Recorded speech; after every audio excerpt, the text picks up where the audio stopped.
On prend les paris. Nous n'allons pas abandonner les Kurdes. C'est ce qu'assure Donald Trump dans un tweet cet après-midi.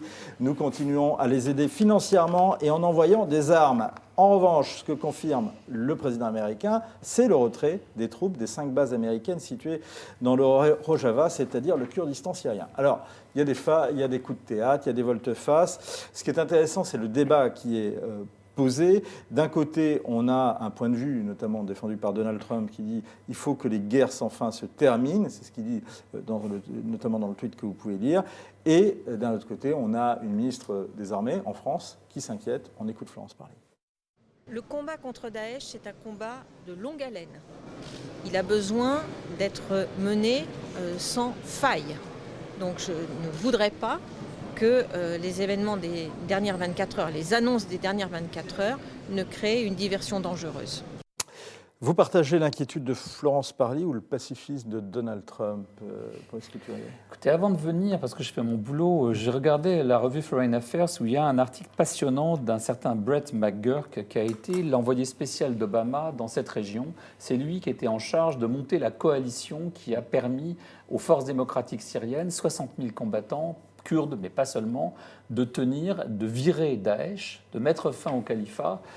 Et ce type expliquait que Trump avait pris sa décision en réalité dès décembre, parce qu'il y avait déjà un tweet de Trump qui disait « Nous avons gagné contre Daesh, maintenant il faut ramener les garçons et les filles à la maison », et qui avait promis donc ce désengagement. Or, dit ce personnage important de l'administration américaine, qui a démissionné aussitôt que Trump a fait cette annonce, la présence militaire américaine, 2000 hommes des services spéciaux, des forces spéciales américaines, était nécessaire. Pourquoi ? Pour 4 raisons, dit-il.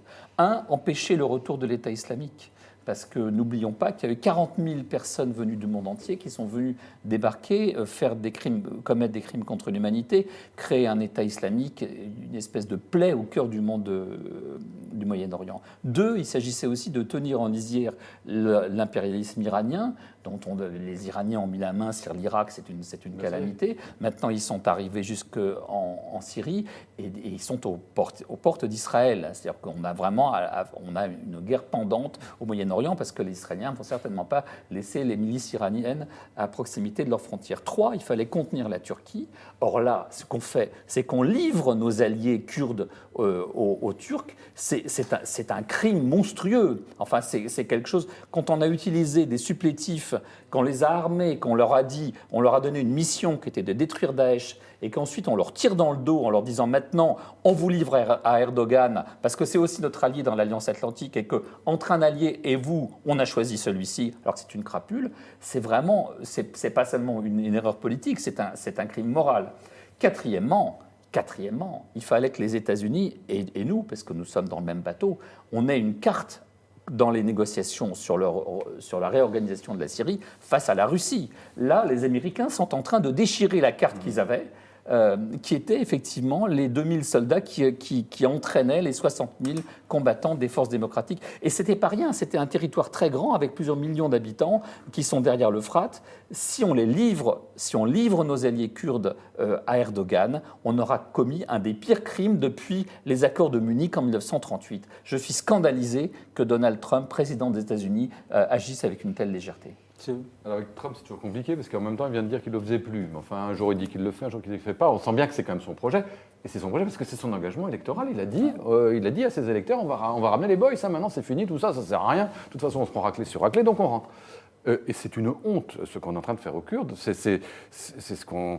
Alors, c'est toute chose égale, hein, mais c'est ce qu'on a fait aux Harkis. C'est-à-dire qu'on laisse des gens qui se sont battus pour nous, qui ont fait le boulot à notre place, et on les laisse se faire soit massacrer par les Syriens, soit récupérés par les Turcs qui les massacreront ou qui les utiliseront. Enfin, c'est absolument monstrueux d'un point de vue moral.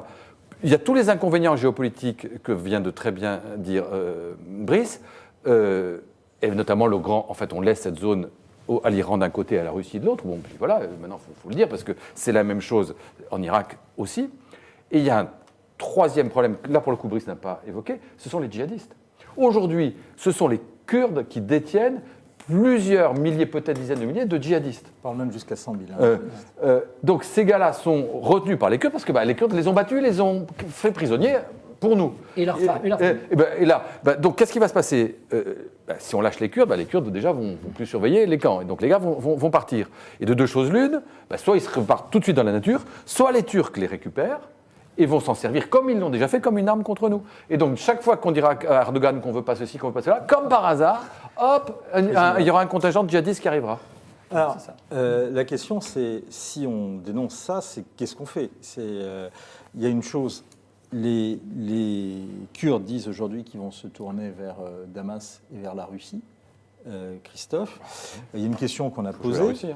La France doit-elle s'engager à protéger les Kurdes d'une éventuelle offensive turque en Syrie? On a 1000 militaires français qui sont déployés sur la zone Irak-Syrie. Est-ce qu'il faut renforcer le dispositif? Vous imaginez le risque politique du président français s'il laissait nos gars et nos filles faire... ça me paraît politiquement très dur. En revanche, peut-être que là, il y aurait une initiative européenne possible.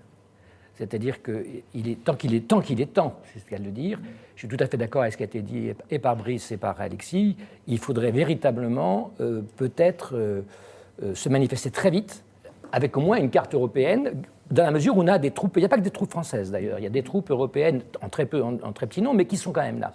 Deuxièmement, ce qui m'inquiète beaucoup, c'est que qu'est-ce que l'électorat de Trump en a à faire? Strictement rien des Kurdes. Ça m'inquiète beaucoup. Mais troisièmement, ce qui me fait un petit peu espérer, c'est que vous avez vu que dans le camp républicain, c'est la première fois que je vois autant de protestations contre Trump. Il est véritablement lâché par le parti, par les responsables, par les hauts fonctionnaires. Et je pense qu'on voit d'ailleurs bien qu'il hésite beaucoup, et que, alors qu'il a en plus son problème d'impeachment sur les bras, il est en train quand même de griller beaucoup de cartouches. Ce n'est pas une métaphore en l'occurrence, hein. Il grille beaucoup de cartouches en même temps, et c'est le dernier petit espoir que j'ai pour les Kurdes, tout en sachant, selon la phrase consacrée, que c'est pire qu'un crime, c'est une véritable faute. Babino, effectivement, dit la trahison de Trump envers les Kurdes est critiquée au sein même de son propre camp. On a beaucoup de réactions. On a simplifié le problème en faisant des Kurdes des alliés parfaits. Sur le long terme, leur indépendantisme ne pourra que poser problème, estime Macabonito. Et un autre internaute nous disait, le même d'ailleurs, le problème c'est que le PKK et l'IPG syrien sont liés. Or, le PKK est bel et bien considéré comme terroriste en France. Oui, alors en fait, on parle beaucoup de géopolitique internationale, mais ce qui est très intéressant, c'est aussi ce qui se passe en interne dans les pays et les échéances électorales. Effectivement, Trump a une échéance électorale, son électorat se fiche complètement du problème des Kurdes, mais il a besoin de ses alliés républicains qui, pour l'instant, sont en train de vivement le critiquer. Mais de l'autre côté, on a Erdogan aussi qui se sent d'une certaine façon agressé. Je vous rappelle que Trump vient d'aller mettre des troupes en Grèce, ce qui pose un vrai problème aussi à Erdogan dans sa façon de gérer ses relations avec les États-Unis.